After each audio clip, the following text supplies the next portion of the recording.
Okay, so it's Monday morning, and I thought I would follow up on one thing. I think during my videos last week, I mentioned that I should probably include an extra variable of pupil stuff that is like the average pupil size across the whole trial, just in case, because that's probably more or less what the other group who measured oxytocin effects did, is they just measured the pupil size across the whole trial. At least that's what I understood from you guys. So correct me if I'm wrong, but this is what I've done to sort of address that. I'll show you the math and you can understand exactly what we're doing. But so this is where we're doing all our pupil variables. So we've got this TT pupe is like the key here. So what TT pupe is, in case I haven't explained clearly, or if you need a refresher, is this variable where that really long column, 80,000 rows of pupil size data in the Excel sheet, is basically what this is, but it's grabbing each trial at a time. So it's grabbing only the rows that correspond to one trial, and then it's making a bunch of different cells. So this little squiggly thing here means a cell. So in MATLAB, this is a good thing to learn. So if I say A equals, right, and then I go 2, 3. So A is, so this little semicolon means, okay, I'm inputting a number, but then now I do a semicolon, so I'm going to say, okay, next row is going to be the next number I put in. If I had done B, if I said there's no semicolon, and if I just did the same exact thing without a semicolon, then it puts it in rows. So semicolon is how you denote, okay, that row is done, now I'm going to tell you what the next row is. So that's kind of like how you input information to MATLAB generally is, how many rows and how many columns do I have? I could say, B equals, or we'll keep those there and say C equals, 4, 5, 6, or 56, who cares? And 2, 1, 3, and now I have 2 rows that are 3 columns each. Now the problem here is that we're dealing with data that are different sizes than each other. So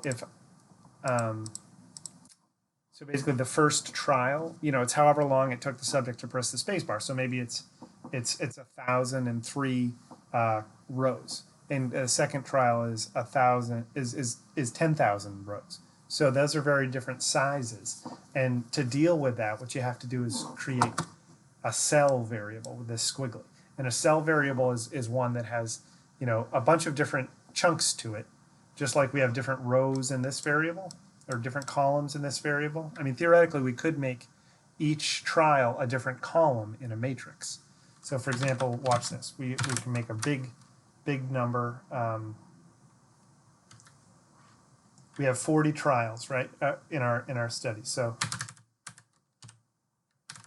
look at that. So now we have this huge variable that's 40 columns, and it's 1,000 rows per column. So if all our trials had 1,000 rows exactly, we could just do it like this. We could create a matrix, and each trial is a column. But we can't do that because each trial in our real study is a different size. So MATLAB will throw an error if you have different sizes in your columns in a matrix. What you can do though instead is do not a matrix but a cell variable, and that allows you to basically have different columns that are different sizes. Okay, so that's what we're doing here with TT pupe. TT pupe takes the kth cell, is, the first trial would be k equals 1, the second trial would be k equals 2, and it's grabbing, it has a layer or a different chunk for each trial. So that might have been a little confusing, but you can play around with it, or I don't know if you can all actually download MATLAB. Maybe you can't. But if you can download like a trial version, at least Abby, you can play around with it and get a sense. So watch this. So if I say E equals, remember we've been playing with A and B and C. E, I can say, if I say E sub, well, if I say A, so watch. So A is that, right? But now if I say, this is called indexing. So if I say A first row, first column, then it will tell me what it is. I can actually also do the same thing and then set that to be something else. I can set it to be 5. So now if I type in A, all of a sudden I've reset column 1, row 1 to be 5. And I can obviously probably do it for the other part, right? If I say A 2, 2, right? That would be the second column. Oh, okay. I didn't mean to confuse there. I was trying to intentionally have an error. There wasn't actually no before. There was no 2, 2. 2, 2 would be the second column, second row. There was no second column. But what it did is it created one because I set that to be equal 56. And it just assumed that the one above it was going to be 0.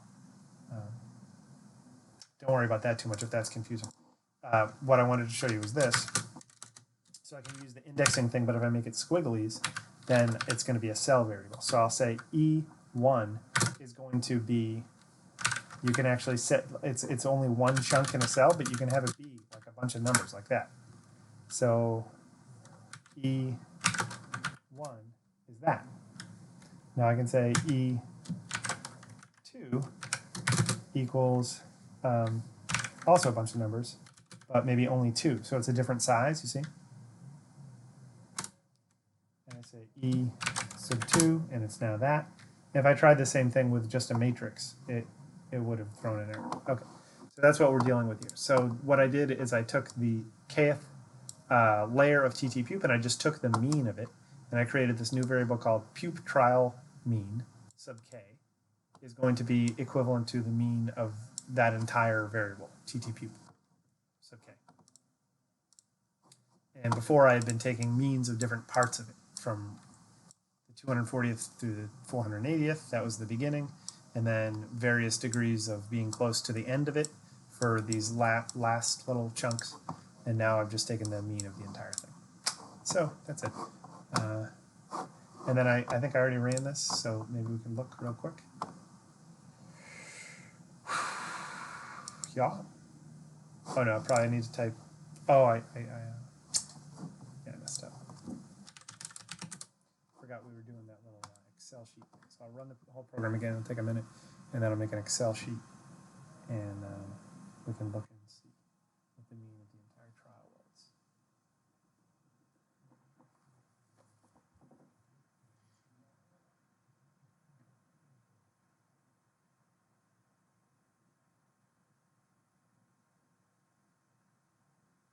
Graphs are being created.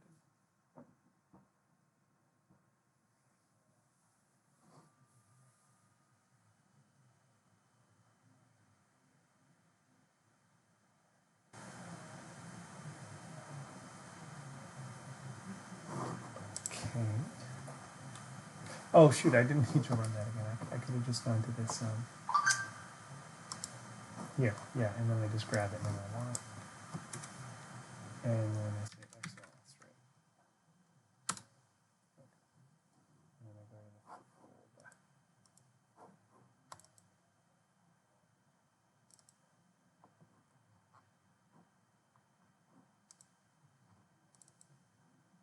That's today. Okay.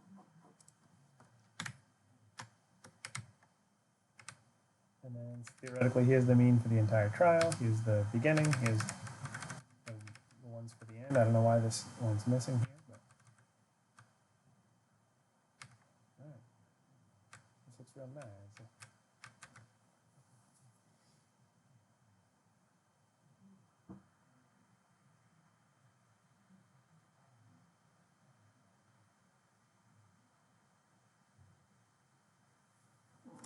Let's see what the average is.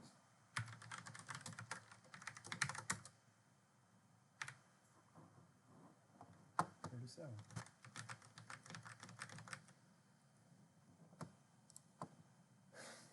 It's a little bigger at the beginning. Smaller at the